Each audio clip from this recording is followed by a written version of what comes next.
pembelajaran kita ke depannya. Berdoa dimulai.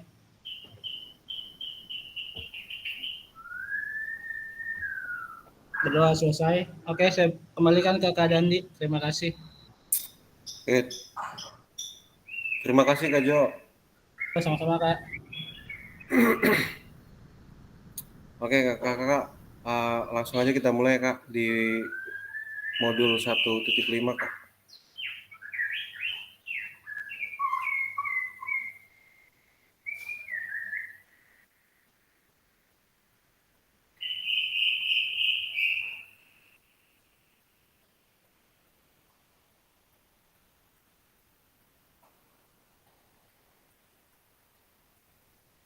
Nah, di sini kita masuk modul 1.5 Kak. Saya ingin mengucapkan salam dulu pada kakak-kakak. Assalamualaikum warahmatullahi wabarakatuh. Waalaikumsalam warahmatullahi wabarakatuh. Selamat pagi kepada kakak-kakak. Shalom, Om Swastiastu, Nama Budaya, Salam Kebajikan. Ini kesepakatan bersama kita Kak. Yang pertama menyalakan kamera, kedua mematikan mikrofon, ketiga hadir seutuhnya, keempat menghargai waktu bersama, kelima memaksimalkan fitur chat, keenam raise hand jika ingin bertanya, ketujuh gangguan teknis adalah hal wajar. Di sini kakak-kakak kita tujuan sesi kita kali ini pagi ini kakak-kakak dapat memahami 3 karakteristik utama dalam kurikulum Merdeka. Yang kedua, kakak-kakak mampu memahami pengembangan kurikulum PJOK, pengembangan kompetensinya, karakter kompetensi sosialnya, emosional, dan moral pada peserta didik. Serta kakak-kakak bisa mengalokasikan waktu dalam pembelajaran. Ketiga, kakak-kakak dapat menyusun program PJOK yang berkualitas dengan backward design sesuai dengan kebutuhan kompetensi peserta didik.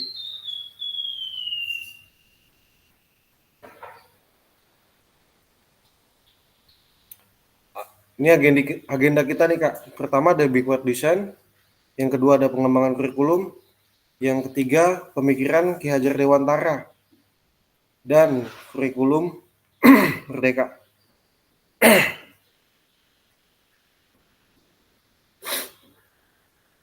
Aktivitas pertama. Di sini ada pertanyaan nih Kak, pertanyaan kecil, pertanyaan simpelnya. Dari yang modul 1.5 yang mungkin sudah kakak baca, menurut kakak-kakak nih dari skala 1 sampai 10, kira-kira seberapa dalam nih Kak pemahaman kakak tentang kurikulum PJOK? Silakan kakak-kakak tulis di kolom chat.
Ini ada yang paling tinggi Kak Anggi ya, 7. Bagaimana nih Kak?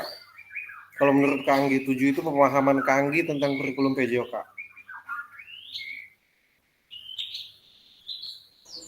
Baik, Kak Dandi. Terima kasih.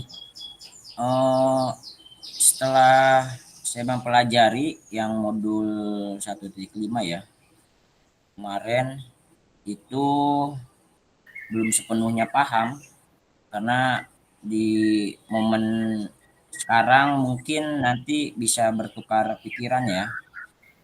Kita sebagai peserta, begitupun sama Kak Dandi sebagai fasilitator di kelas kami. Tapi yang jelas untuk kurikulum PJOK ada beberapa yang apa ya baru, istilah-istilah yang saya kenal kayak gitu.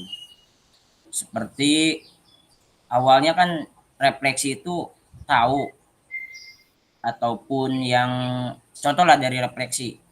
Nah, tahu cuman enggak sepaham atau sedetail sekarang kayak gitu. Oh ternyata penting ya untuk kita sebagai guru olahraga bahkan guru-guru yang lain untuk refleksi karena ada apa ya hal positifnya yang kita dapatkan sebagai guru bahkan peserta didik juga imbasnya ke sana kayak gitu. Itu aja sih secara pengertiannya ya kurang lebih sama lah yang udah dipelajari di modul-modul sebelumnya. Kak Dandi, terima kasih. Terima kasih Kak Anggi untuk berbagi pengalamannya Kak. Di sini ada yang 5 nih. Ada Kak Jo, ada Kak Heru, ada Kak siapa ini? Sama Kak Charles. Bagaimana nih Kak? Kak Jo deh, Kak Jo. Kalau Kak Jo bagaimana nih Kak? Ini kenapa 5 nih pemahaman Kakak nih tentang kurikulum PJOK nih Kak? Mungkin boleh di ini Kak. Ya kalau saya pribadi sih Kak ya,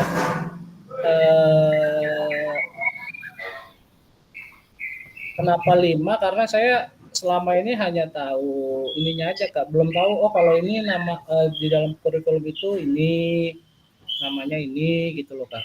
Jadi cuma tahu ibaratnya melakukannya aja Kak, tanpa tahu itu tuh sebenarnya namanya apa sih gitu loh Kak. Jadi setelah saya mengikuti ini ya makanya saya tulis 5 ya bertambah pengetahuan. Oh kalau yang dibilang refleksi itu ternyata yang seperti ini. Jadi kalau yang dulu-dulu misalnya saya tahu hanya diaplikasikannya aja Kak tanpa tahu namanya.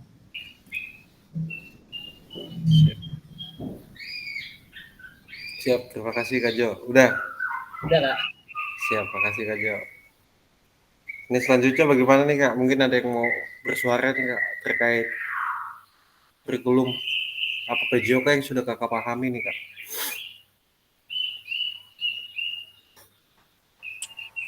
Saya menambahkan nih, Kak Dandi. Siap, Kak Charles ya.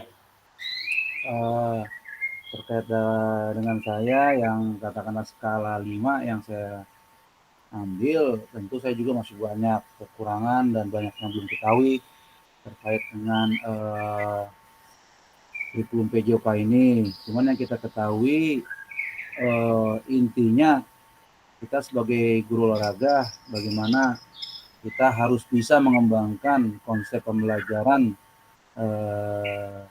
yang tentunya meningkatkan keterampilan peserta didik dan gerakan-gerakan peserta didik. Mungkin semua teman-teman guru PJOK juga udah mempraktekannya, udah menjalankannya.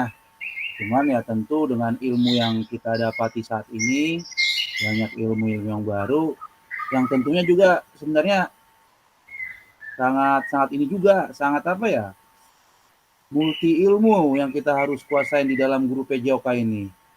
Cuman ya tetap kita serahkan kepada kita masing-masing. Ada beberapa hal yang kita bisa kaitkan seperti misalkan refleksi. efektif pembelajaran. Nah, itu suatu bentuk evaluasi ya bagi saya untuk guru PJOK untuk selalu memperbaiki diri ya ke depannya, baik dalam bentuk proses pembelajarannya, pendekatan kepada anak-anaknya, dan kreativitasnya dalam memberikan materi kepada anak-anak, supaya anak-anak juga bagaimana supaya selalu senang dalam mengikuti pembelajaran PJOK. Jadi kira-kira intinya ya, kita membuat pembelajaran dengan target bagaimana meningkatkan kebugaran, keterampilan, dan gerak dasar para peserta didik. Kira-kira seperti itu, Kak Dandi. Terima kasih. Terima kasih Kak Charles. Mungkin ada yang ingin bersuara lagi Kak. Nih, satu lagi deh. Siapa nih Kak? Untuk berbagi pengalamannya tentang pemahaman Kakak nih Kak. Tentang kurikulum PJOK. Mungkin Kakak sudah pelajari di modulnya. Atau pemahaman Kakak di luar modul. Tentang kurikulum PJOK nih Kak.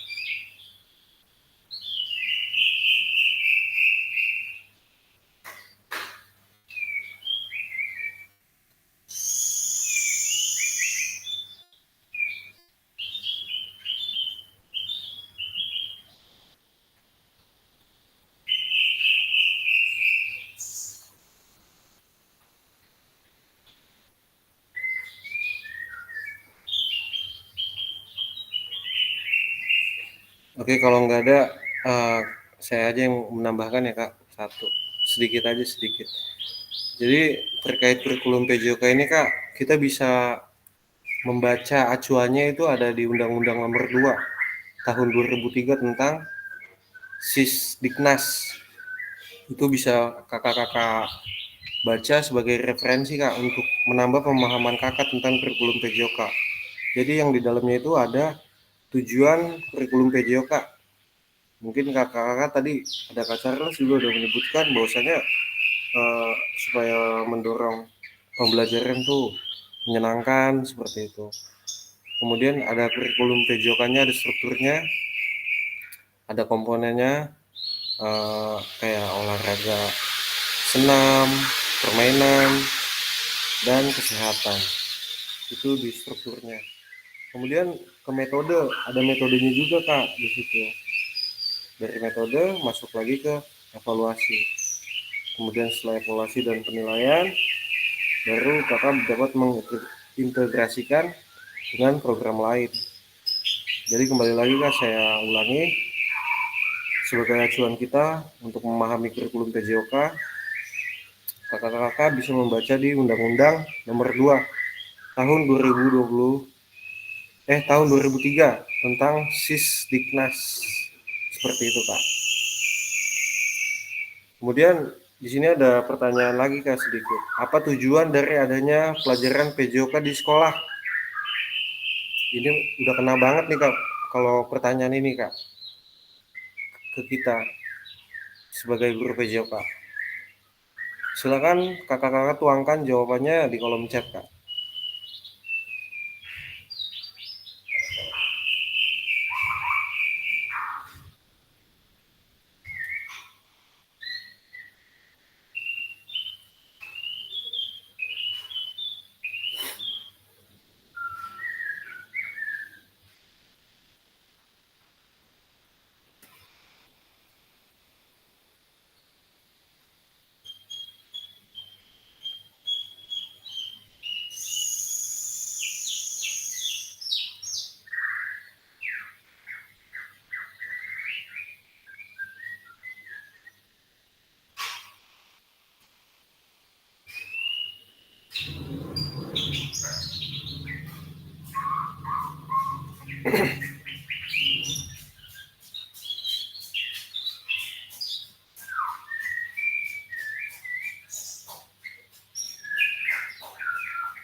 Bagaimana Kak?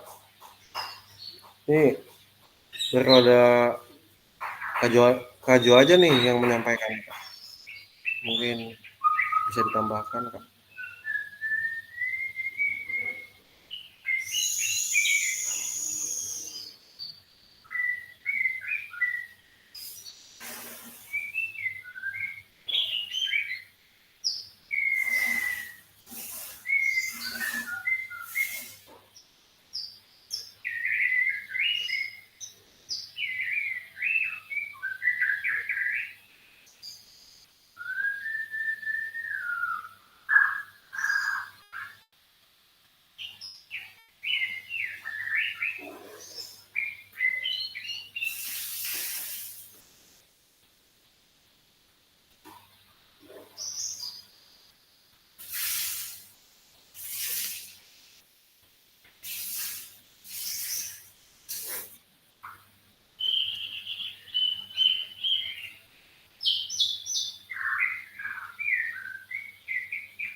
Ini kakak-kakak dari tempat nggak ya? Kak Ade, Kak Arif, Kak Heru, Kak Megi, Kak Adi, Kak Ida.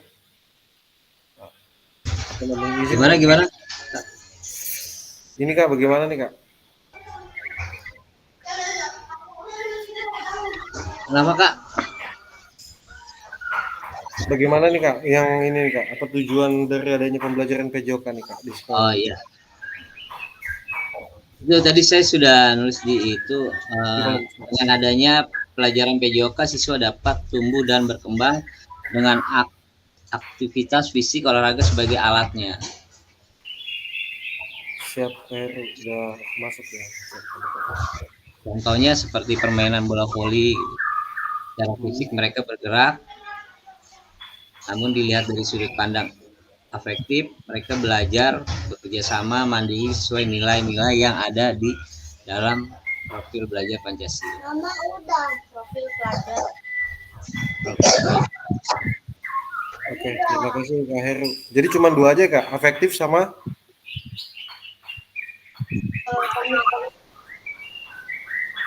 Ada kognitif juga ada. kognitif juga ada. Siap. Makasih Kak. Ya silakan Kak Adi atau Kak Ida dulu nih. Kak Adi mungkin Kak Adi. Ya udah. So Kak Ida boleh Kak Ida. Oh saya. Siap. Kalau saya tujuannya adalah agar peserta didik bugar secara fisik dan mental serta mengetahui kesehatan yang dapat diterapkan dalam kehidupan sehari-hari.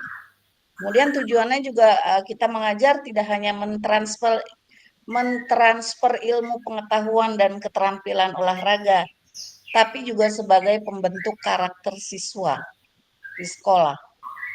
Udah Kak, gitu aja. Iya Kak, makasih Kak Ida. Bagaimana tuh Kak caranya membentuk karakter Kak? Ya contohnya berlaku sopan santun kepada yang tua, memberi salim ketika ketemu Bapak dan Ibu guru. Kan itu salah satu pembentukan karakter, Kak. Jadi izin menyampaikan sedikit Kak. Jadi kayak melakukan pembiasaan budaya positif seperti itu ya Kak Ida ya. Iya, betul. Makasih Kak Ida. Nih Kak Ade nih, saya belum pernah dengar nih suaranya Kak Ade nih. Bagaimana nih Kak Ade? Jarang nih.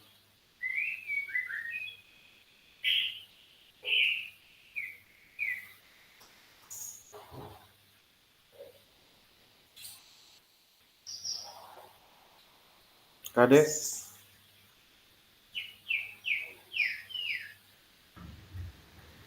Iya Kak. Maaf. Izin Kak bersuara Kak, biar kelihatan ada nih Kak Ade.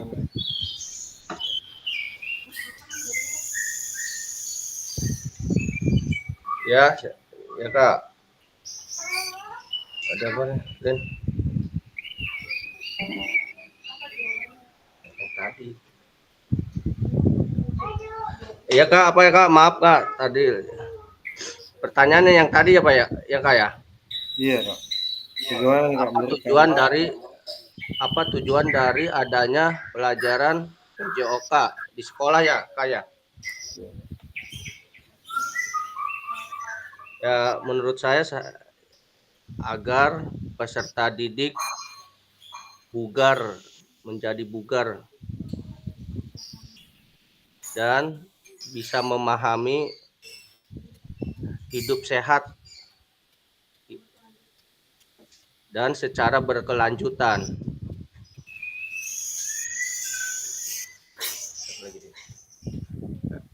Itu aja Kak sih. Iya. Ya, makasih Kak Dek. Ya sama-sama Kak. Izin Kak menyampaikan. Izin menyampaikan Kak. Jadi tujuannya nih Kak, tujuan adanya pelajaran PJOK di sekolah. Jadi kita tidak hanya di modul 1 itu titik 1 kita udah paham tentang engaging Kak untuk peserta didik itu berkomitmen, kemudian involving terlibatnya peserta didik dan juga berkomitmen dalam proses pembelajaran serta enjoying menikmati gerakan-gerakannya yang kita berikan mungkin Kak, dan tidak hanya bersenang-senang tetapi menikmati gerakan, kemudian memberikan pengalaman gerak secara nyata dan bisa dikaitkan dalam kehidupan sehari-hari. Jadi contohnya memberikan pengalaman gerak secara nyata ini Kak, di gerak manipulatif contohnya Kak, itu sering ya bermanfaat atau berguna dan dipakai untuk anak-anak dalam kehidupan sehari-hari. Kemudian dari yang tadi Kak Ida bilang juga itu apa ya, membentuk karakter itu juga bisa, karena dalam pembelajaran PJOK kan diterapkan yang selama ini kita harusnya lakukan juga, yaitu fair play kayak gitu. Jadi di sini ada lebih jelasnya lagi Kak.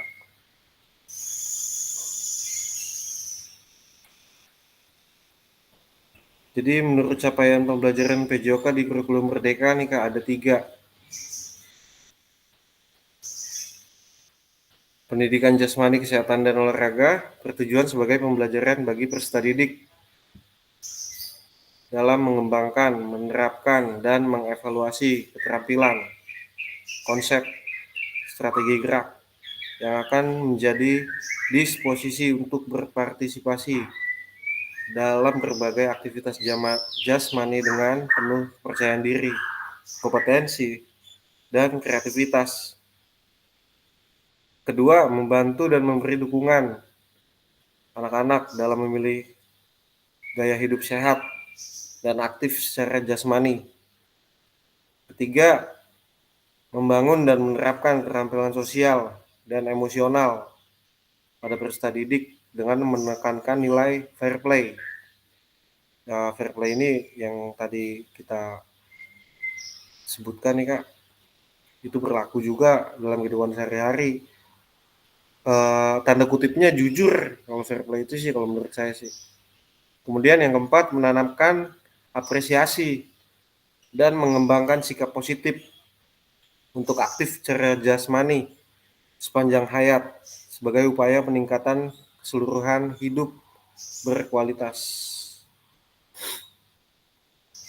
Ini nih Kak, capaian pembelajaran PJOK. Nah ini Kak, kita mau diskusi, mungkin kakak-kakak nanti dapat lebih aktif lagi nih Kak. Harapannya seperti itu.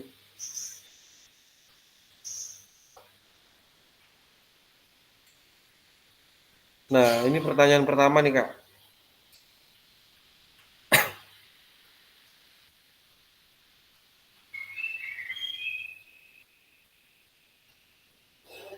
Bagaimana nih Kak pandangan Kakak terkait pertanyaan ini Kak? Mungkin ada pengalaman Kakak atau pandangan Kakak dari kurikulum yang pernah dibuat atau dimodifikasi Sudah sesuai belum nih Kak?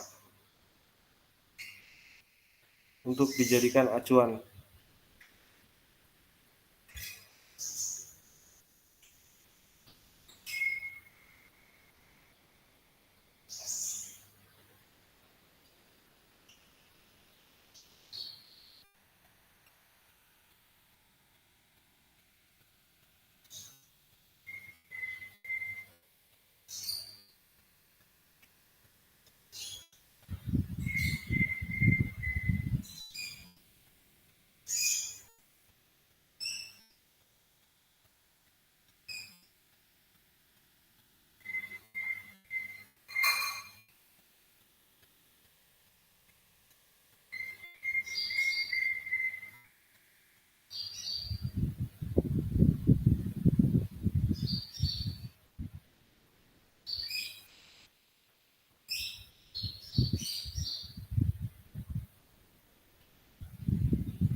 Ini tujuan mata pelajaran kita, Kak.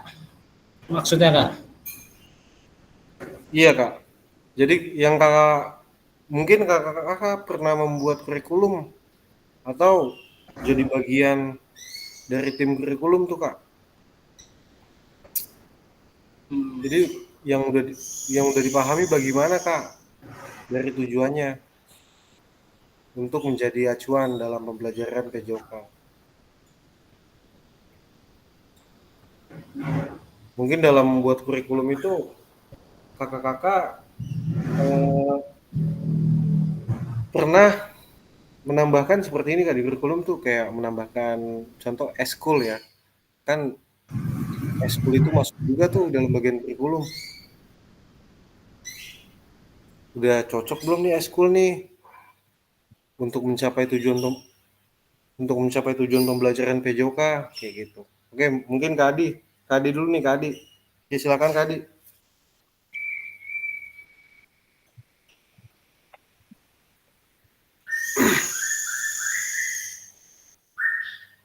Halo Kak Adi.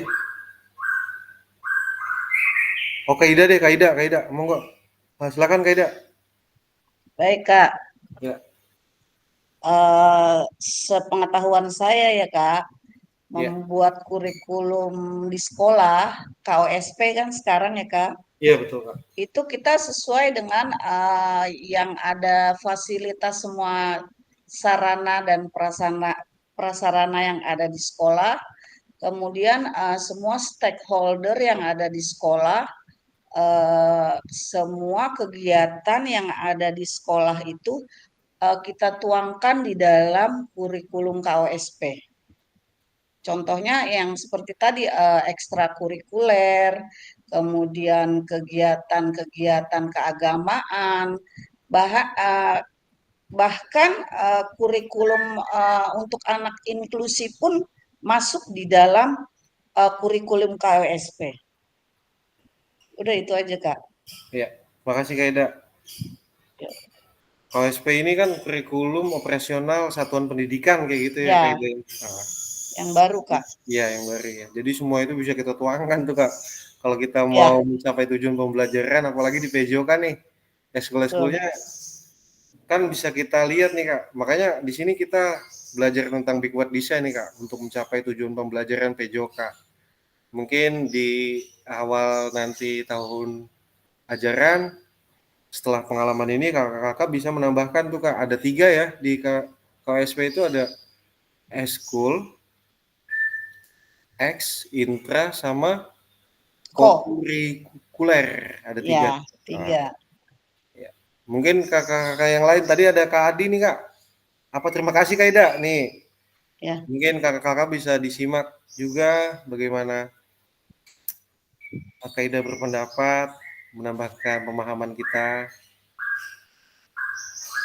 Yuk Kak Adi, silakan Kak Adi.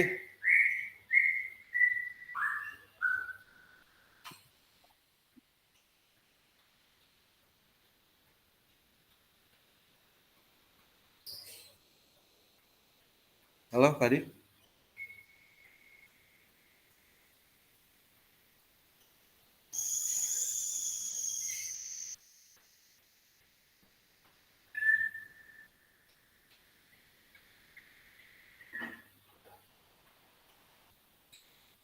Oke, kalau nggak ada mungkin kepencet kali Kak Adi ya. Maaf Kak, pencet Kak, saya lagi di jalan Kak, maaf ya. Oh, siap Kak Adi. Itu kepencet kali ya. Nah, kita next ke slide selanjutnya nih Kak. Di sini dalam konteks kurikulum merdeka, apakah tujuan-tujuan ini bisa dicapai, tujuan-tujuan pembelajaran yang sudah kakak pahami tuh, yang tadi itu. Bisa dituangkan di kolom chat nih Kak. Mungkin sambil dibaca modulnya juga, konteks kurikulum merdeka, ada tujuan-tujuannya tuh Kak. Atau bisa disimak juga di tadi ada di Undang-Undang Nomor 2 tuh tahun 2003 tentang Sisdiknas itu.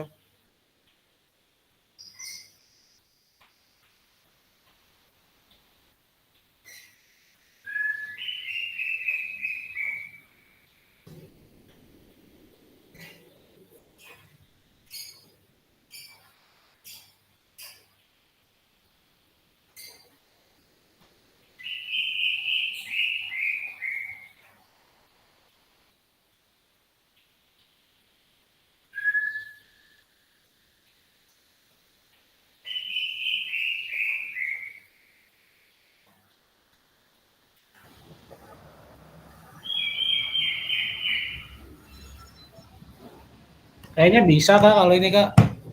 Kalau konteks kurikulum merdeka tujuan-tujuannya bisa bisa tercapai Kak. Karena kan dalam yang sepengetahuan saya kalau dalam kurikulum merdeka kan kita bisa menyesuaikan dengan kebutuhan minat peserta didik Kak. Dan apa kalau kata lainnya bisa dengan secara fleksibel Kak. Iya. Makasih Kak Jo. Itu jadi lebih ke diferensiasi ya itu ya, Iya. Kak Jo ya. Iya, jadi betul, boleh juga Kak.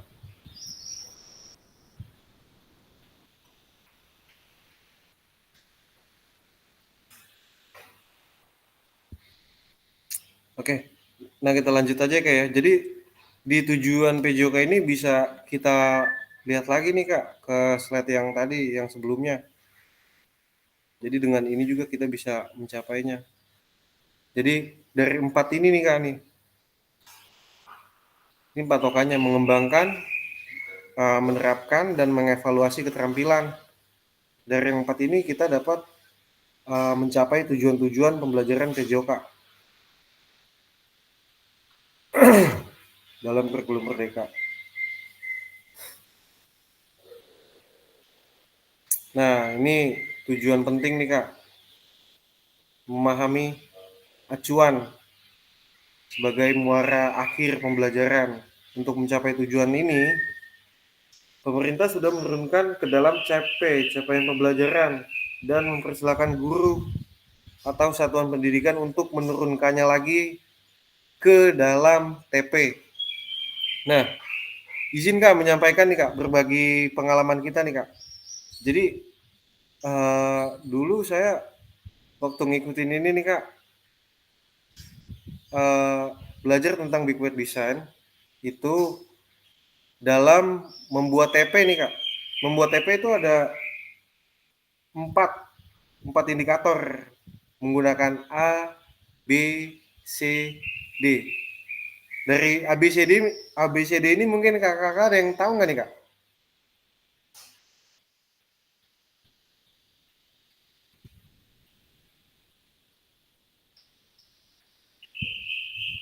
Di sini kan ditulis jelas nih Kak, dalam CP dan mempersilahkan guru satuan pendidikan untuk menurunkannya lagi ke dalam TP, ke dalam tujuan pembelajaran. Jadi tujuan pembelajaran ini Kak, kita yang buat nih Kak, menggunakan konsep atau indikatornya A, B, C, D. Mungkin ada pemahaman Kakak terkait A, B, C, D bisa disampaikan Kak?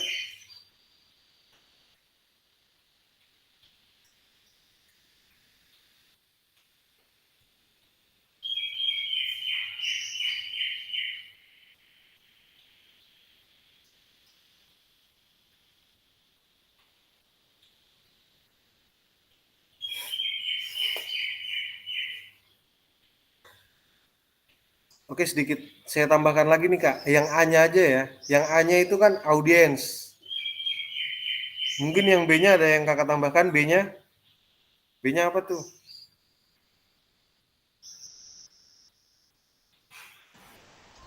Behavior ya. Behavior, Behavior, audience ya, behavior. behavior.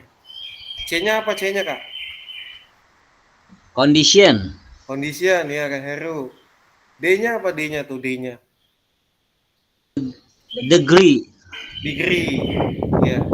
Nah, kalau audiens ini kan biasanya di TP itu kita suka lihat tuh Kak, peserta didik kayak gitu ya di awal ya. Ini kita dalam membuat TP nih Kak. Jadi kakak-kakak kalau udah punya CP, TP-nya itu bisa kita buat sendiri nih untuk mencapai tujuan pembelajarannya.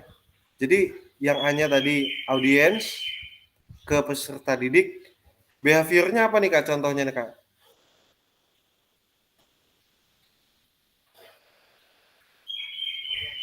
Mungkin kayak dapat melakukan passing atas kali ya gitu mungkin. Dapat melakukan ya. Boleh Iya. Kak Heru dapat melakukan passing atas ya. Nah, yang kondisinya apa nih kondisinya nih?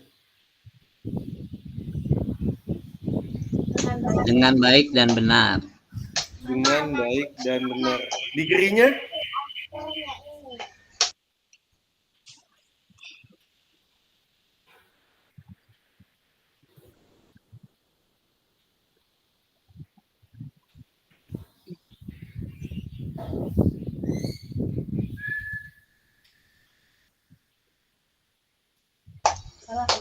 Degree-nya dengan baik dan benar kali ya, terbalik kali ya tadi ya. Iya kebalik. Iya. Siap Heru. Jadi kalau disatukan jadi apa tuh Kak? Keren ya. Peserta didik dapat apa tadi? Dapat Peserta didik dapat melakukan passing atas dengan baik dan benar. Nah, jadi passing atasnya itu tuh Kak yang masuk jadi di kondisinya. Ya, siap. Nah, kemudian bisa juga tuh sebanyak contoh 2 kali pengulangan. Kayak gitu. Nah, mungkin ada pemahaman lain nih, Pak, dari kakak-kakak yang sudah pernah membuat TP nih Kak secara mandiri. Mungkin bisa diceritakan Kak atau berbagi pengalamannya Kak. Mungkin di sini juga ada yang ingin disampaikan terkait TP.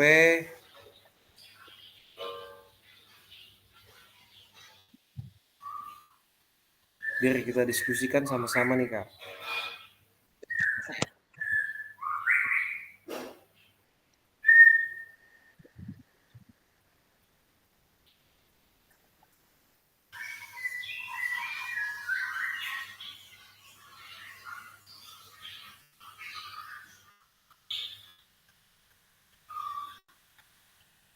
Oke, kalau nggak ada kita next aja ya Kak ke slide selanjutnya. Nah, di sini ada pertanyaan, bagaimana memastikan agar pengajaran yang kita lakukan benar-benar menyasar tujuan pembelajaran? Karena seringkali pengajaran langsung fokus pada materinya atau aktivitasnya. Mungkin bagaimana nih Kak? Bagaimana? Ada nggak nih Kak dari kakak-kakak terkait pemahaman ini Kak? Terkait pertanyaan ini. Ada pemahaman kakak nggak nih Kak?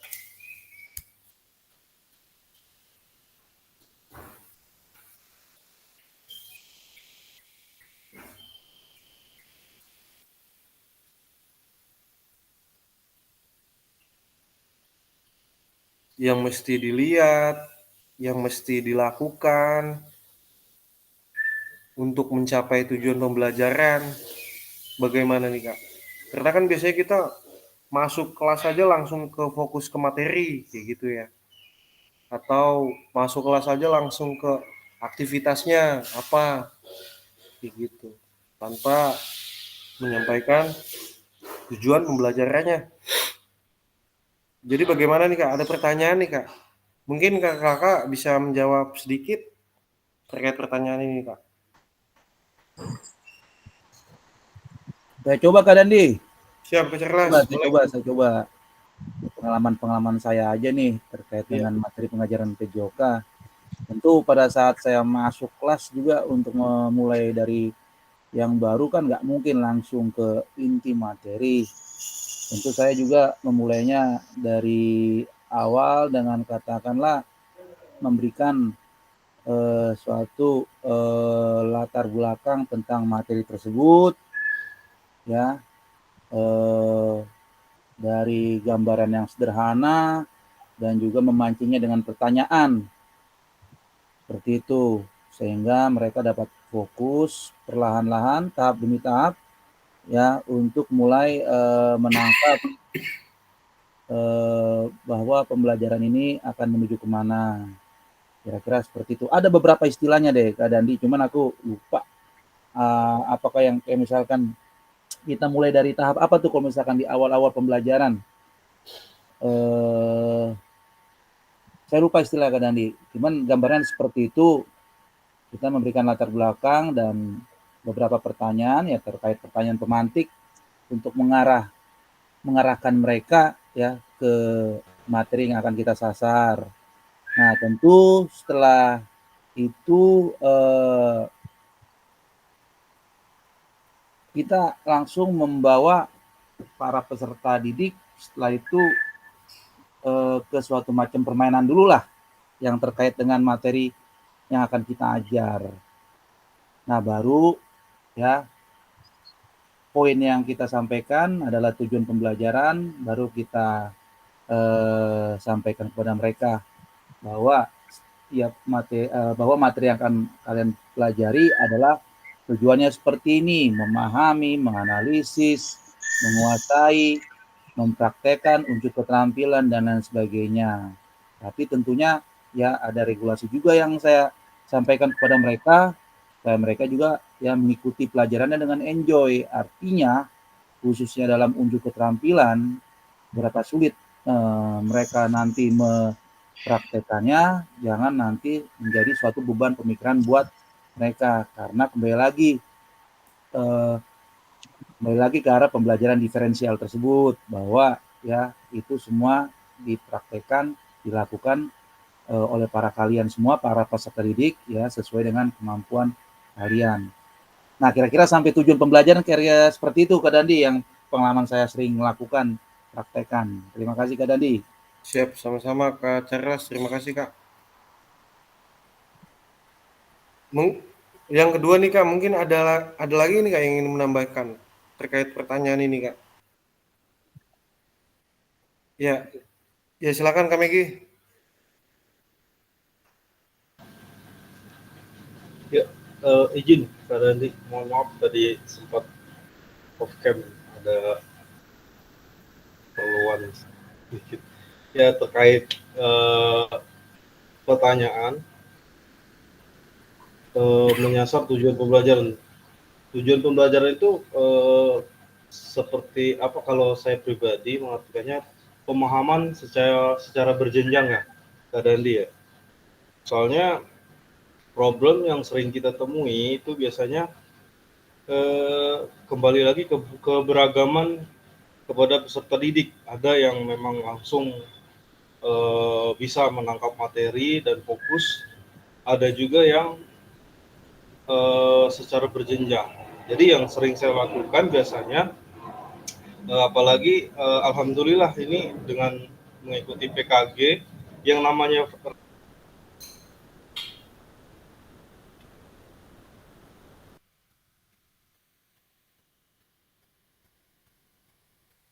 yang sudah kita lalui, dan penguatan materi. Penguatan materi itu maksudnya memastikan anak-anak memang sudah memahami apa yang udah dipelajari sebelumnya. Mungkin itu aja Kak. Ya, terima kasih Kak Megi. Mungkin bisa ditambahkan lagi Kak, satu lagi Kak, ada lagi Kak. Bagaimana sesuai pertanyaan nih Kak, bagaimana memastikan agar pembelajaran yang kita lakukan benar-benar menyasar tujuan pembelajaran?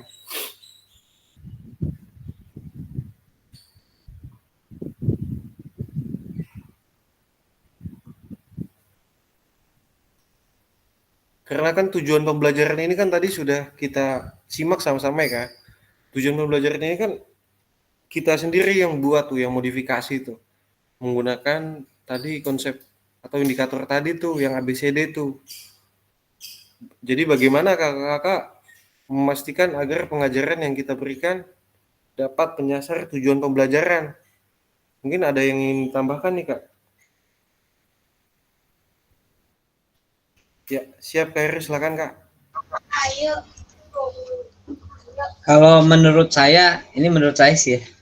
Ayah minta uang.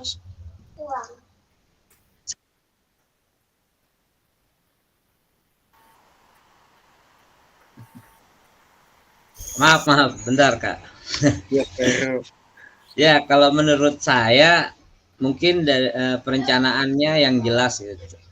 Tetapkan tujuan pembelajaran yang spesifik, terukur, dan relevan sebelum memulai pelajaran.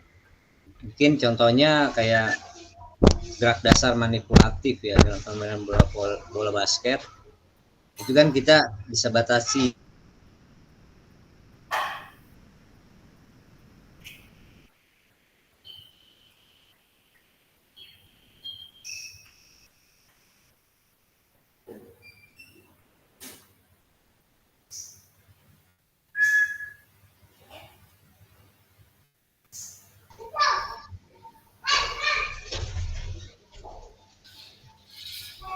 Cek. Ya, terdengar Kak, terdengar. Ya, terima kasih, itu aja mungkin Kak. Sinyalnya Ya. kurang bagus. Siap Kak Heru, makasih Kak.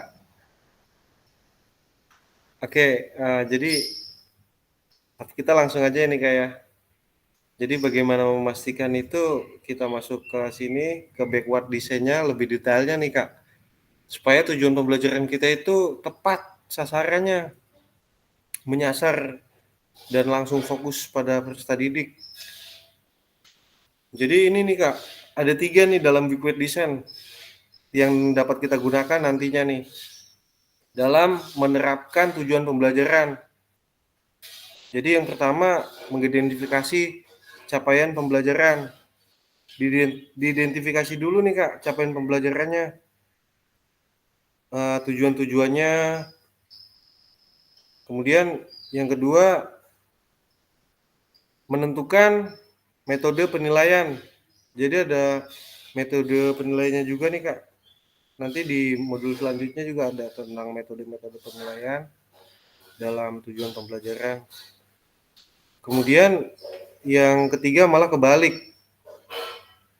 Rencanakan pengalaman belajar dan strategi pembelajaran.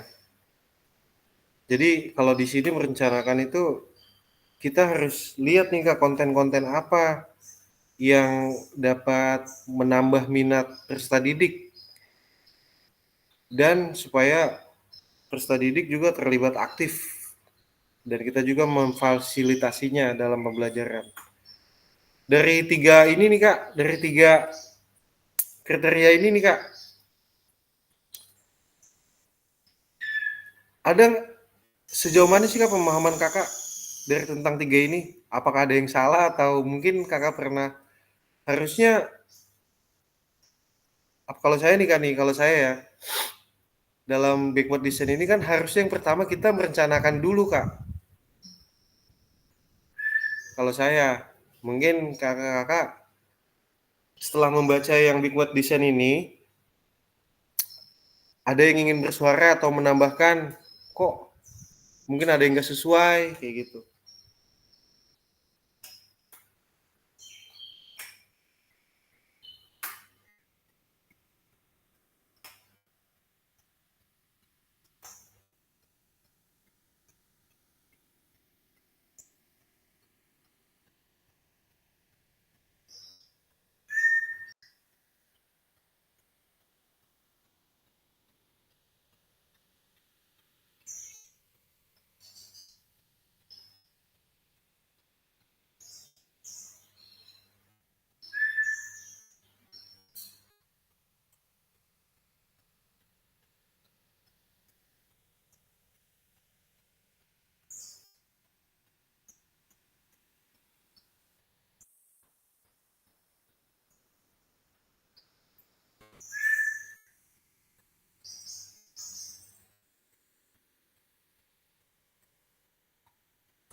Ya, boleh Kang Anggi.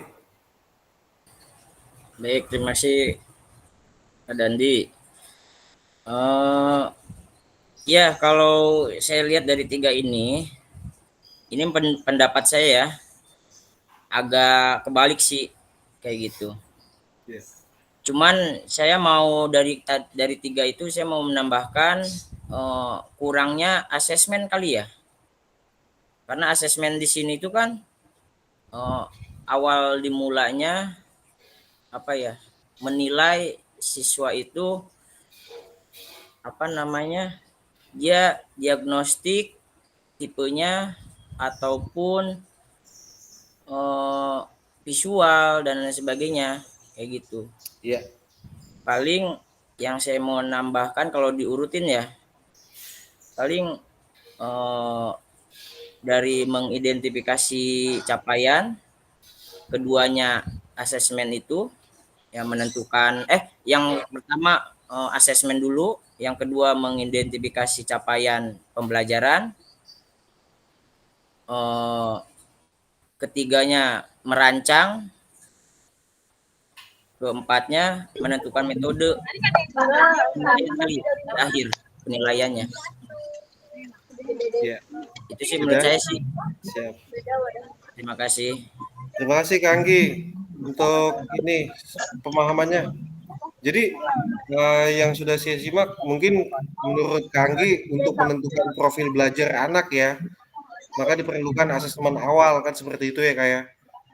Jadi Iya profil iya belajar betul anak betul kan ada betul. 3 nih Kak, ada audio, ada visual, dan kinestetik. Jadi Iya bagaimana iya. cara kita ini menggunakan asesmen awal, non kognitifnya, kayak gitu. Jadi non kognitif itu hanya contoh pertanyaan aja, pertanyaan lisan. Itu non kognitifnya. Mungkin dari segi kognitifnya bisa kita gunakan pertanyaan-pertanyaan yang sudah kita siapkan sebelumnya menggunakan materi seperti itu, Kak. Itu mungkin menurut Kak Anggi ya, yang pertama yang harus dilakukan. Tapi dalam big word design ini, Kak, big word design ini dimulai dari belakang. Makanya di merencanakan itu ada di paling belakang. Harusnya kan biasanya kita kalau mau pergi aja kita udah rencanain dulu nih kan nih. Baru kita apa tentuin nih metodenya, kita mau pakai apa. Terus yang ketiga kan setelah sampai nih harus kita identifikasi nih di sono kita mau ngapain nih. Kayak gitu kan harusnya kayak gitu. Ini enggak, ini kebalik.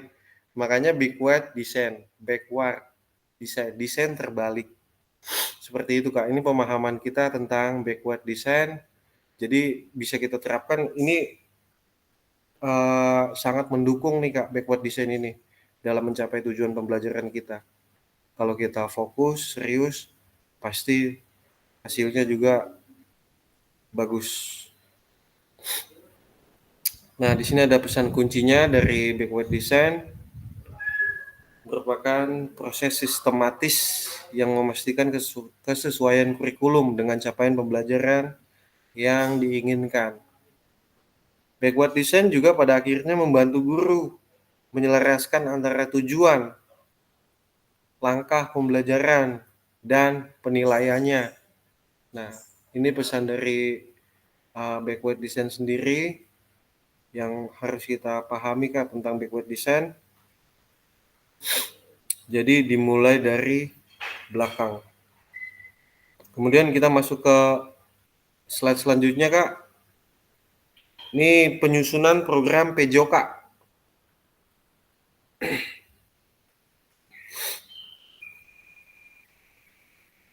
Kurikulum berbasis standar. Nih, ada 3 Kak.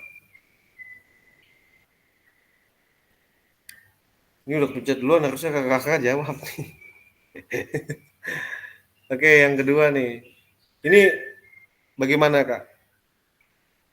Definisi di bawah ini, buku teks. Itu betul atau enggak nih Kak?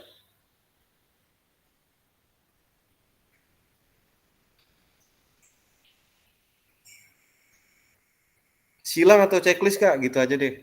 Kalau menurut kakak-kakak nih jawab yang kedua nih Kak.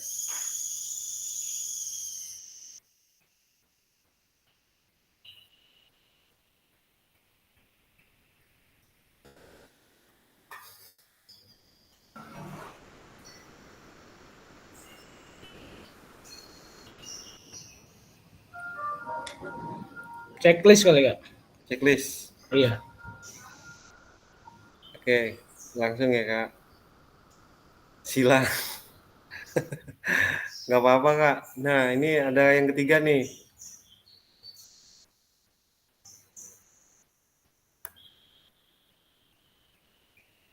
Tentang kurikulum nih Kak.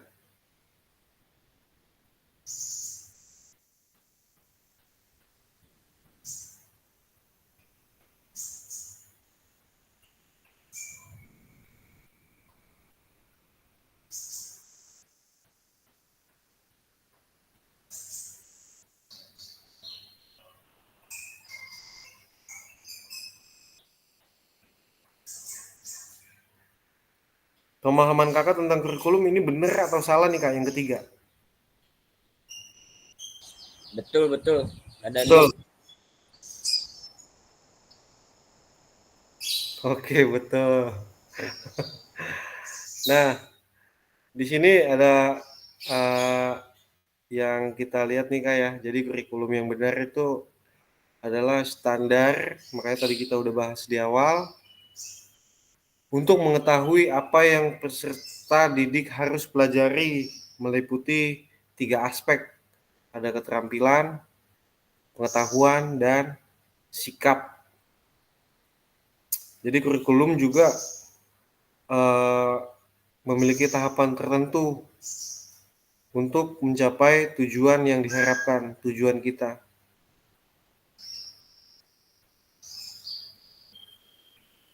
Kemudian ini komponennya, komponen-komponen yang ada di dalam kurikulum. Ada struktur kurikulum, ada capaian pembelajaran, ada pembelajaran dan asesmen, kemudian penggunaan perangkat ajar, dan terakhir kurikulum satuan pendidikan.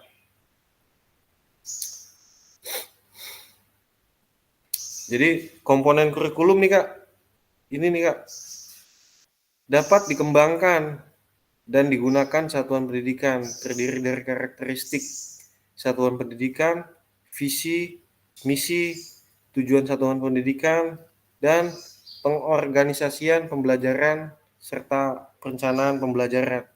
Jadi yang sudah kita bahas nih Kak, tadi Kak Ida juga sudah menyampaikan tentang KOSP. Jadi kita dapat menuangkan 3 tuh Kak, ada 3 tadi, ada ekstrakurikuler, ada intrakurikuler, ada kokurikuler. Itu bisa kita tambahkan di dalam kurikulum berdasarkan minat peserta didik.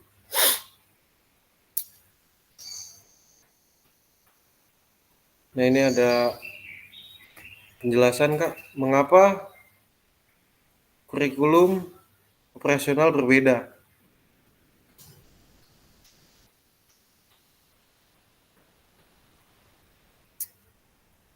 Antar satuan pendidikan. Jadi di sini kita dapat mengaitkan nih Kak, kalau di sini ke aset, ke modul 1.2 itu tentang aset tuh Kak. Kalau kurikulum ini kalau kita kaitkan di aset nih Kak, dia masuknya kemana nih Kak? Kan ada 7 aset tuh yang sudah kita pelajari Kak.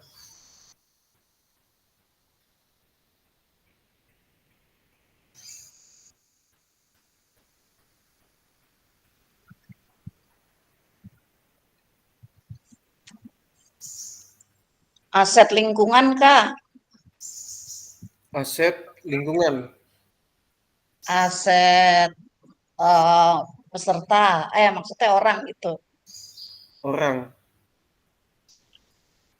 Maksudnya lingkungan peserta didik, guru, tendik, terus wilayah di sekitar apa eh, RT, RW itu kan semua harus dilibatkan. Politik juga sih sebenarnya.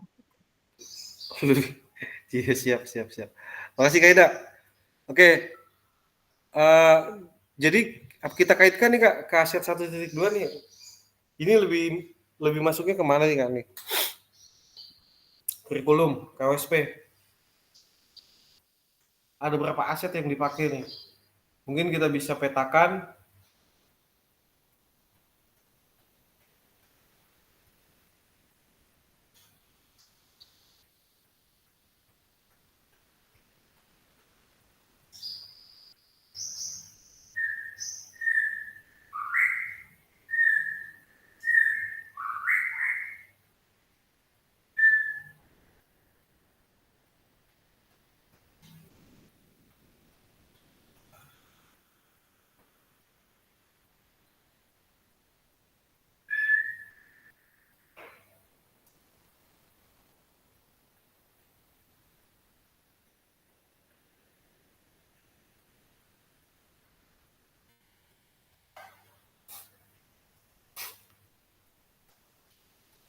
Contoh yang pertama Kak, aset manusia. Itu kan gurunya. Gitu Kak. Kemudian yang kedua apa tuh? Ada aset apa tuh? Ya, Kanggi. Izin Kak Dandi. Untuk aset sebentar. Iya betul tadi yang Kak Dandi sebutin ya, melanjutkan ada aset manusia, di sana ada peserta didik, ada guru PJOK, orang tua. Yang berikutnya ada aset sosial, berikutnya ada aset politik, diantaranya kebijakan-kebijakan kepala sekolah, kebijakan kita sebagai guru olahraga, bahkan kebijakan kalau dari kami ya berarti kebijakan yayasan kayak gitu. Ya. Terus ada aset lingkungan juga, betul yang dikatakan Kak Ida, yang meliputi lingkungan-lingkungan yang terbuka seperti Epetra, GOR, taman-taman kota, alun-alun, dan lain sebagainya. Itu bisa dimanfaatkan. Itu paling Kak Dandi. Jadi hanya 3 ya Kak ya yang hanya bisa dituangkan dalam kurikulum kayak gitu ya Kak ya? Hanya 3 aset ya? Kurang lebih untuk Yang dipakai tadi, kepastiannya aset yang apa aja Kak? yang pertama aset manusia, Ya. politik, sama lingkungan. Oke. Yang Udah 3 itu. Oke, makasih Kanggi. Sama-sama. Jadi ada yang ingin bersuara enggak nih Kak? Yang dapat dituangkan dalam kurikulum. Dalam pemetaan aset kan kita udah belajar aset tuh ada 7 aset tuh Kak.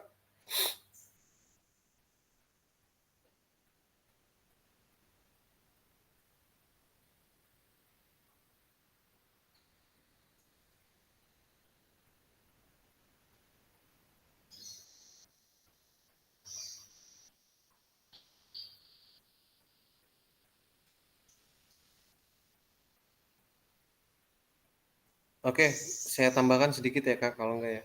Jadi kita tambahkan ke aset agama atau aset budaya. Di dalam kurikulum itu kan kurikulum ini kan yang buat kan sekolah nih Kak, KOSP, namanya juga KOSP, Kurikulum Operasional Satuan Pendidikan. Makanya dia berbeda-beda nih. Dalam 7 aset itu kita bisa tambahkan ke aset agama atau aset budaya, yang mana di dalam 1 minggu itu pasti ada kegiatan keagamaan nih Kak, yang mana kayak biasanya hari Kamis ya, kalau di sekolah kita itu hari Kamis masuk dalam kurikulum itu ke kegiatan sholat duha, contohnya kayak gitu. Kemudian di hari Selasa ini senam, masuknya ke budaya Kak, senam. Jadi kita tiap Selasa itu ada senam, dimasukkan juga ke dalam ekskul kayak gitu. Kemudian ke slide selanjutnya, ini nih Kak, mari berbagi cerita. Nanti kakak-kakak di sini menuliskan jawabannya dalam kolom chat. Izin ya Kak, supaya kita simak sama-sama, supaya kita pahami juga bersama. Ada pertanyaan pertama, bagaimana kakak-kakak selama ini merancang program PJOK sebagai bagian dari pengembangan kurikulum atau program PJOK?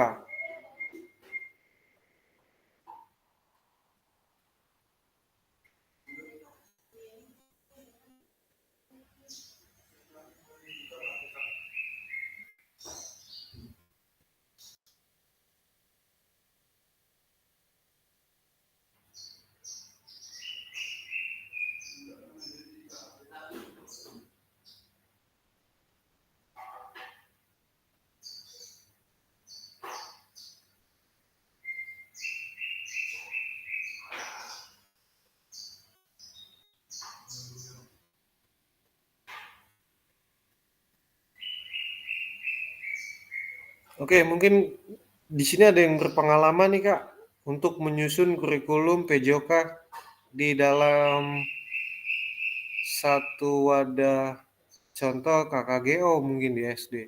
Kemudian di SMP dan SMA MGMP. Mungkin kakak-kakak di sini ada yang pernah merancang program PJOK dalam pengembangan kurikulum. Jadi apa aja nih Kak yang dimasukkan sebagai rancangannya? Mungkin ada yang berpengalaman di situ. Monggo Kak, silakan kita bagikan pengalaman kita. Kalau ada.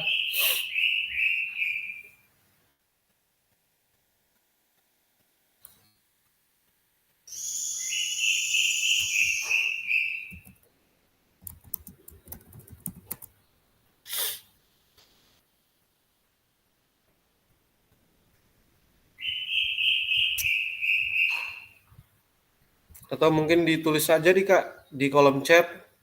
Di kolom chat dulu.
Oke, di ini aja ya kayak spin aja ya kayak biar seru ya.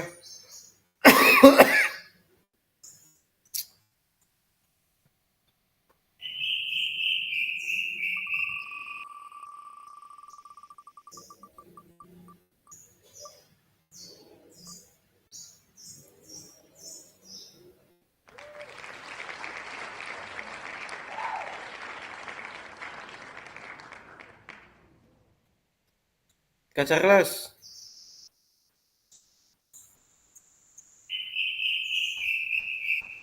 Siap, siap Kak, siap. ini Kak di layar udah ada pertanyaannya nih Kak. Mm-mm. Mungkin dari hasil spin tadi nama Kak Charles keluar. Iya, iya, siap, siap. Mungkin ada yang ingin disampaikan. Eh, kalau dari saya, pengalaman saya terkait dalam merancang suatu program pelajaran PJOK untuk 1 tahun ke depannya, saya coba untuk melakukan suatu pendekatan holistik. Tentu saya melihat sesuatunya secara keseluruhan, tentu yang menyangkut berbagai aspek, Kak Dandi. Baik itu kebutuhan akan peserta didik, lalu aspek fisik ataupun emosionalnya. Nah, dari sanalah, atas dasar itulah saya coba menyiapkan segala kebutuhan untuk bisa nanti saya jalankan dalam 1 tahun proses pembelajarannya dengan tujuan-tujuan yang jelas, Kak Dandi. Kira-kira seperti itu, Kak Dandi. Oke, terima kasih Kak Charles. Iya Kak, sama-sama Kak.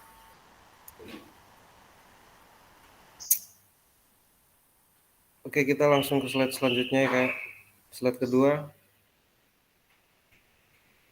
Apa saja nih Kak yang selama ini kakak-kakak anggap menjadi sesuatu yang bernilai untuk dipelajari murid dalam pembelajaran PJOK? Terkait pertanyaan ini mungkin kakak-kakak ada yang ingin bersuara juga.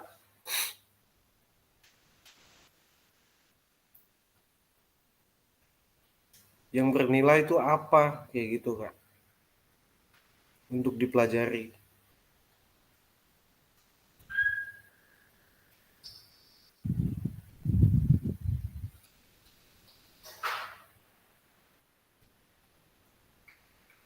Ya, silakan Kak Jonas, Kak Heru. Ya, Kak Yohanes dulu dah, nggak apa-apa. Kak Heru nggak apa-apa duluan, nggak apa-apa. Kak Heru kan duluan. Siap. Oke. Kalau menurut saya, hal apa saja yang bernilai ya Kak. Mungkin salah satunya ada kesadaran kesehatan dan kebugaran, eh, pentingnya gaya hidup sehat ya. Jadi menanamkan pemahaman tentang nutrisi, kebersihan, dan pentingnya aktivitas fisik untuk kesehatan jangka panjang. Itu aja sih Kak yang menurut versi saya. oke. Siap, terima kasih Kak Heru. Ya, silakan Kak Jo. Oke, kalau dari saya sih Kak, sesuatu yang bernilai untuk dipelajari murid di PJOK itu yang pertama ya disiplin dan tanggung jawab Kak. Karena kan kita di dalam berolahraga itu kita juga harus disiplin dan tanggung jawab juga Kak. Mungkin itu aja Kak. Siap. Terima kasih Kak Jo. Oke, terima kasih Kakak. Ini nggak ada yang salah ya Kak jawabannya ya. Jadi apa sih yang menjadi bernilai untuk dipelajari dalam belajar PJOK? Jadi kita dapat mengajak murid-murid, ya tadi yang Kak Heru bilang jangka panjang, long life aktivitas panjangnya, dan menjadi pelaku olahraga konsumtif. Jadi dia juga dapat menerapkan atau mempromosikan hidup sehat, mengetahuinya seperti itu Kak. Kemudian dari situ dia dapat menerapkan ke lingkungannya, ke sosialnya, ke teman-temannya, kayak gitu. Jadi sesuatu yang bernilai dipelajari PJOK tentang long life, aktivitas panjangnya, kemudian menjadi pelaku olahraga yang konsumtif. Kalau itu menurut saya Kak.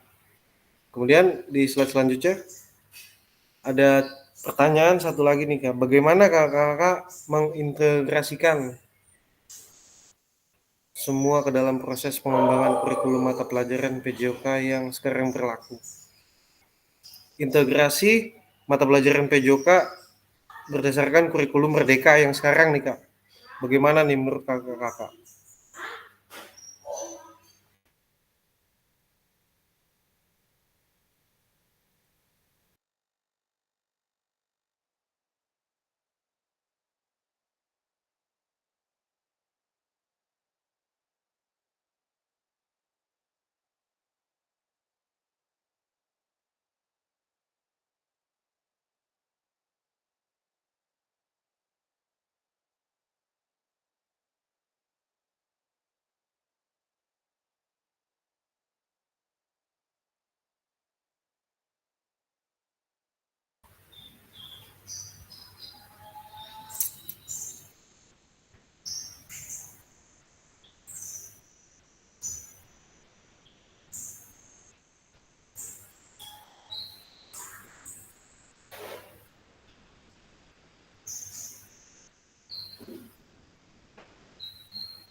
Ya, bagaimana nih Kak?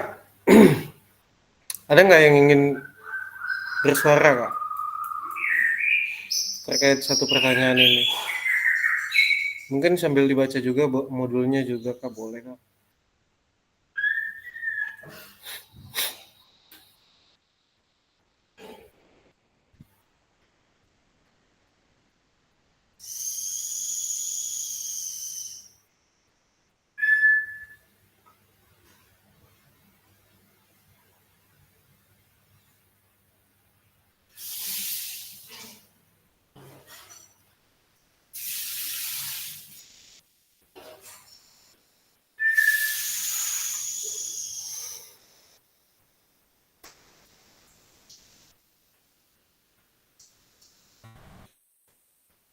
Oke, singkat saja ya Kak. Nah, jadi di sini bagaimana kita akan mengintegrasikan, jadi melalui proses pengetahuannya, keterampilannya, dan sikapnya. Kemudian ini ada aspeknya, 6 faktor yang mempengaruhi pengembangan program PJOK. Ini nih Kak faktor-faktornya yang dapat mempengaruhi pengembangan program PJOK. Kalau kita mau fokus ke kurikulum ya Kak, jadi yang dilihat kebutuhan dan karakter peserta didik. Kemudian konteks masyarakat ini bisa mendukung kan nih, kayak gitu Kak. Atau lingkungannya kayaknya nggak bisa nih dibuat kayak acara P5 contohnya, itu kan pasti berisik.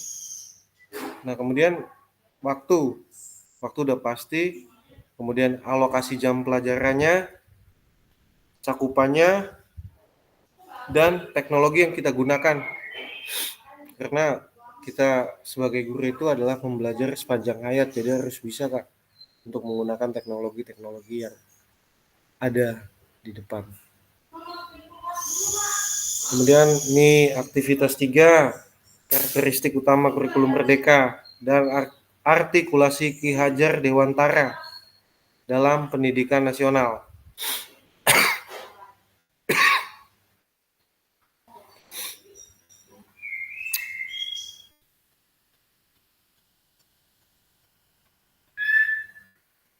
Menurut kakak-kakak, kata kunci apa nih Kak yang kita bahas dalam mengembangkan kurikulum PJOK? Ada nggak Kak kata kuncinya nih Kak?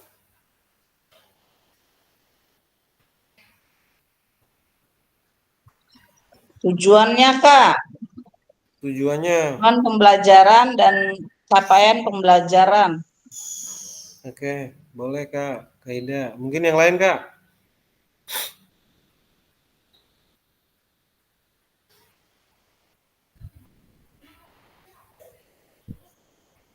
Ya, silakan Kak.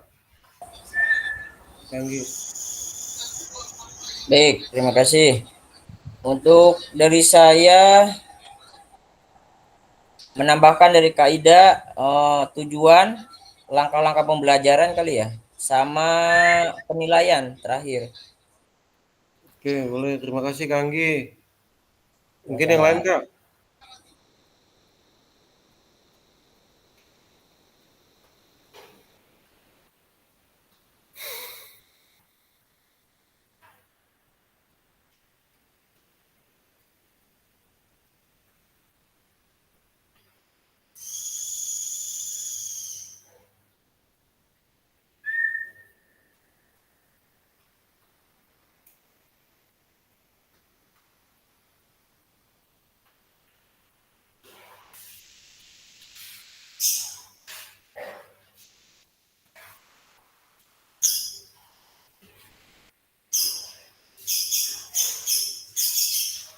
Oke, mempersingkat waktu aja ya Kak. Saya tambahkan sedikit Kak. Jadi kata kuncinya yang kita gunakan dalam mengembangkan kurikulum PJOK itu pembelajaran yang bermakna. Pertama. Yang kedua, pembelajaran yang berpihak pada peserta didik. Yang ketiga, mendorong murid terlibat aktif dalam pembelajaran. Yang keempat, murid berperan aktif dalam pengambilan keputusan. Nah, pengambilan keputusan ini ada 3 nih Kak. Ini nanti kedepannya akan kita pakai dalam pengambilan keputusan itu ada 3. Mohon disimak ya Kak ya. Ada voice, ada choice, dan ada ownership. Jadi mungkin kakak-kakak pernah mendengar 3 ini Kak.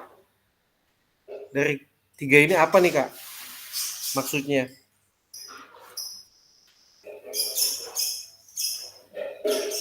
Voice, choice, dan ownership.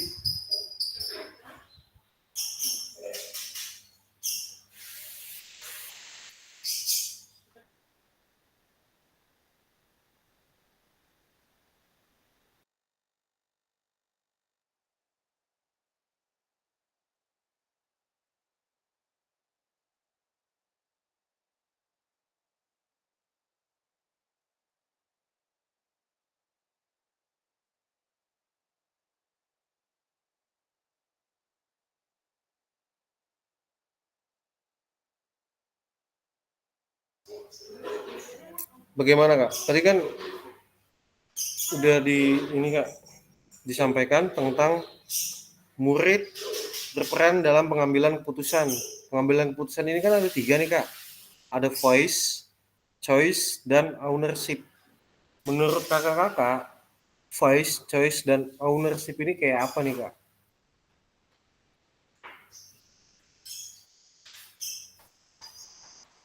Ini konsep baru lagi Kak Dandi ya, terkait dengan pengambilan keputusan pendidik ya. Voice, choice, dan ownership. Nah, ini Kak, ini kata kuncinya nih Kak dalam kurikulum PJOK. Ini kan kurikulum Merdeka. Jadi kata kuncinya yang pertama dalam kurikulum Merdeka itu ada pembelajaran yang bermakna. Kedua, pembelajaran yang berpihak pada murid. Itu lebih ke diferensiasi. Ketiga, mendorong murid terlibat aktif dalam pembelajaran. Yang keempat, murid berperan dalam pengambilan keputusan. Nah, pengambilan keputusan ini ada dibagi 3 nih Kak. Ada voice, choice, dan ownership. Dari 3 ini, menurut kakak-kakak, itu apa tuh Kak? Voice, choice, dan ownership itu apa? Kayak gitu Kak.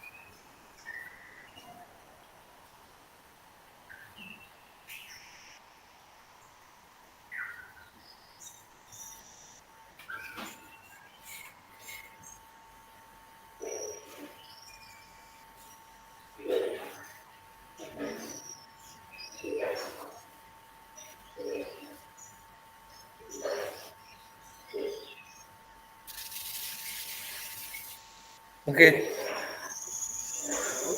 Mempersingkat waktu aja ya kayak voice itu kan bahasa Inggris. Oke. Siapa Heru? Ya, silakan Kak. Ya, izin. Kalau voice, kalau menurut saya mungkin memberikan siswa kesempatan untuk berekspresi kali ya. Iya. Berpendapat, ide, dan perasaan mereka dalam proses pembelajaran. Iya. Diskusi gitu di kelas, umpan balik. Itu saya Kak Dandi. Kalau choice itu mengizinkan siswa untuk memilih aktivitas atau proyek atau topik yang mereka pelajari. Ya, memberikan pilihan seperti itu ya Kak ya. Untuk memberikan pilihan. Kalau ownership itu kepemilikan, mendorong siswa untuk merasa memiliki proses belajar mereka sendiri dengan memberikan tanggung jawab atau belajar dan hasil kerja mereka. Iya, jadi owner. Ya, terima kasih Kak Heru. Jadi ownership ini lebih ke minatnya Kak ya. Kayak gitu ya.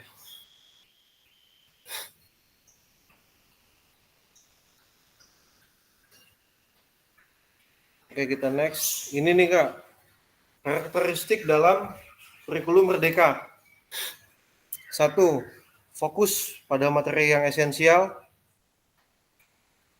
Materi esensial itu muatan yang paling diperlukan untuk mengembangkan kompetensi dan karakter peserta didik.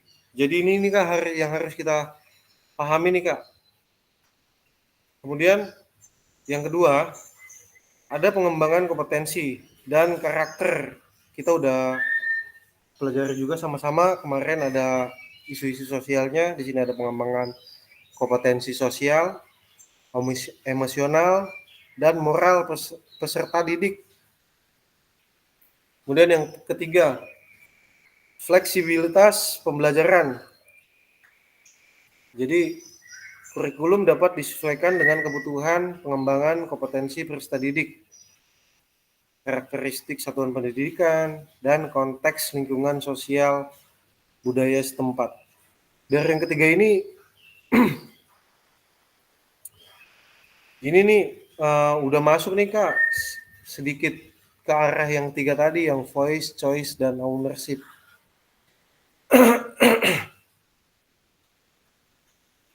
Kemudian di slide selanjutnya mari kita diskusikan pemikiran Ki Hajar Dewantara secara lebih jauh dan mengaitkannya dengan karakteristik kurikulum merdeka. Oke, langsung saja Kak.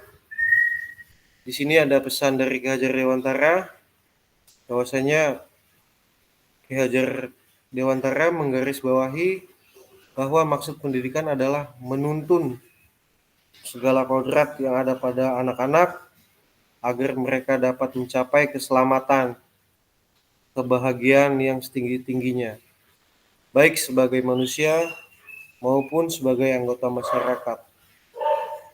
Oleh sebab itu, pendidik hanya dapat menuntun tumbuh atau hidupnya kekuatan kodrat yang ada pada anak-anak agar dapat memperbaiki lakunya, bukan dasarnya, bukan. Dan tumbuhnya kekuatan kodrat anak. Sampai sini kita itu dapat menuntun anak tumbuh Kak dan berkembang sesuai dengan kodratnya, baik dari kodrat alam seperti itu Kak. Kemudian ini akhir sesinya nih Kak, kita udah mau selesai. Jadi ada 3 nih Kak di sesi ini. Harapannya kakak-kakak dapat memahami 3 karakteristik utama dalam kurikulum merdeka. Tadi ada 3 tuh Kak. Mungkin apa masih ada yang ingat Kak di slide yang sebelumnya tadi?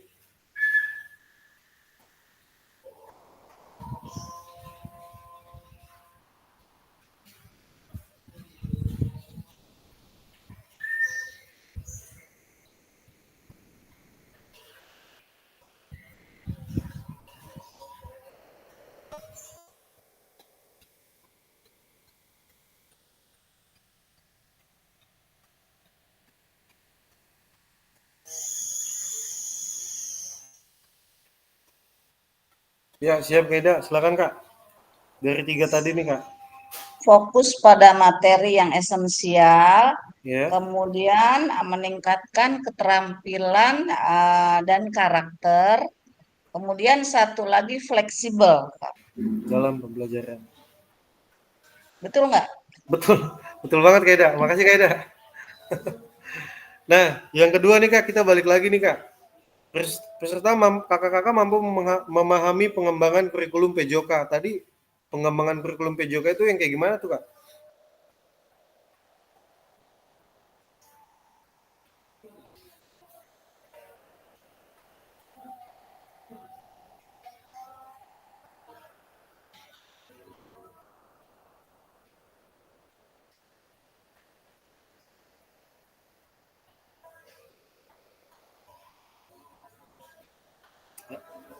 Ada 6 tuh Kak yang tadi Kak, ada 6 Kak dalam mengembangkan kurikulum PJOK.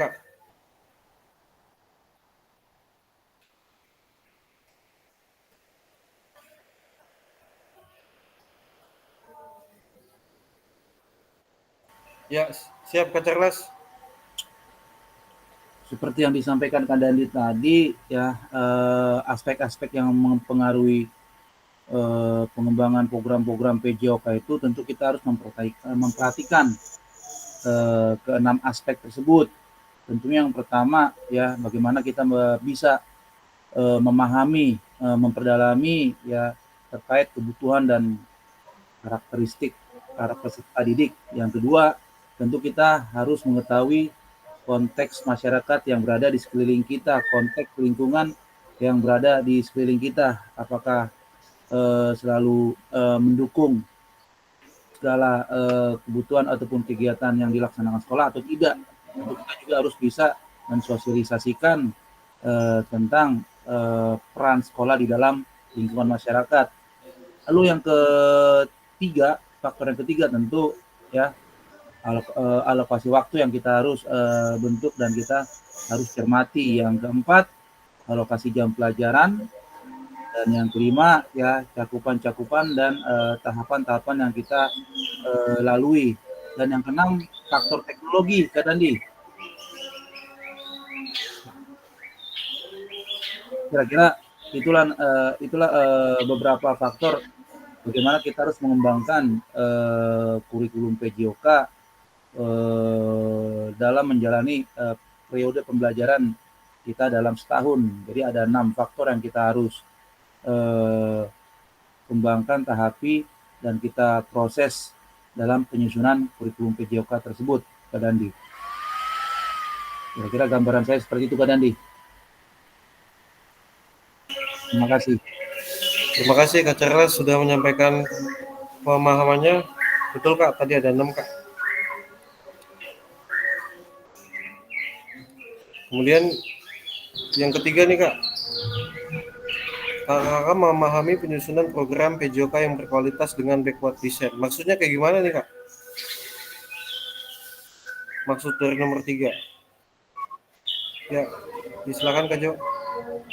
Ya mungkin ya yang tadi backward design itu kan ada 3 kayak. Yang pertama kita menentukan tujuannya dulu, baru yang kedua kita menyusun penilaiannya, dan yang terakhir merancang pembelajarannya, Kak.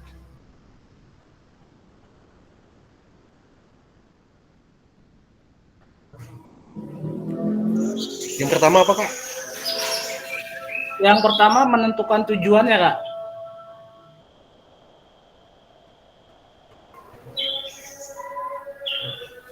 Halo Kak. Ya Kak. Apa izin Kak? Yang pertama apa tadi Kak? Menentukan tujuan pembelajaran, Kak. Baru yang kedua menyusun penilaiannya, dan yang terakhir merancang pembelajarannya, Kak. Oke. Mungkin menentukan tujuan ya Kak ya? Menentukan tujuan, Kak. Tujuan pembelajaran. Bukan mengidentifikasi Kak ya? Bukan ya? Bukan. Yang saya ingat sih itu Kak. Oke, terima kasih Kak Jo. Jadi ada 3 betul Kak. Iya, maaf ya Kak. Jadi ada 3. Ini sedikit canda aja. Ada 3. Jadi kita identifikasi dulu, betul. Yang kedua menentukan metode penilaiannya, asesmennya. Yang ketiga merencanakan tujuannya. Gitu. Terima kasih Kak Jo. Ini harapan kita Kak. Jadi supaya kita berefleksi kegiatan kita hari ini. Oh iya, jadi kita simak sama-sama, kita pahami sama-sama, kita juga belajar sama-sama. Saya juga masih kurang pintar Kak, tapi saya mau lebih sedikit berbeda atau bertambah pengetahuannya. Oke, kita masuk ke slide selanjutnya. Terima kasih Kak. Ini adalah sesi akhir kita. Ini sesi yang kita tunggu, saya juga menunggu sesi ini Kak. Jadi saya akhiri aja ya Kak untuk kegiatan pagi ini. Terima kasih untuk kakak-kakak yang sudah hadir. Terima kasih juga untuk kakak-kakak yang sudah berperan aktif. Saya menyampaikan permohonan maaf atas apa yang sudah saya sampaikan, mungkin terlalu cepat atau kurang dimengerti atau terputus-putus. Saya meminta maaf untuk itu. Kemudian mungkin bisa dilanjutkan juga oleh ketua kelas sebagai penutupnya.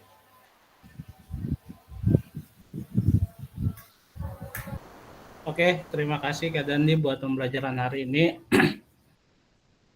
Makin nambah ilmu lagi nih Kak Dandi, apa yang sebelumnya nggak tahu jadi tambah tahu lagi nih berkat ikut PKG dan penjelasan-penjelasan dari Kak Dandi. Terima kasih Kak untuk ilmunya, berbagi ilmunya pada hari ini. Untuk teman-teman, terima kasih juga udah aktif dalam pembelajaran pada siang hari ini. Oke, sebelumnya kita foto dulu ya teman-teman ya. On cam dulu semuanya teman-teman. Kak Danu, Kak Ade, Kak Adi, mohon izin kameranya di-onin dulu.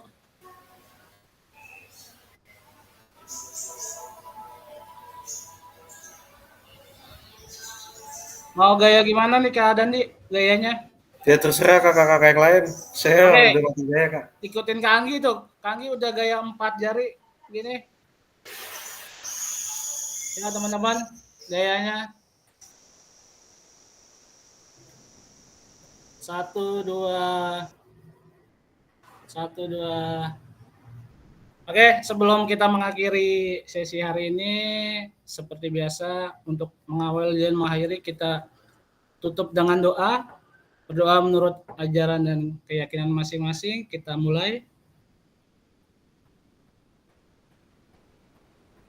Berdoa selesai. Oke, terima kasih Kak Dandi. Saya balikan ke Kak Dandi.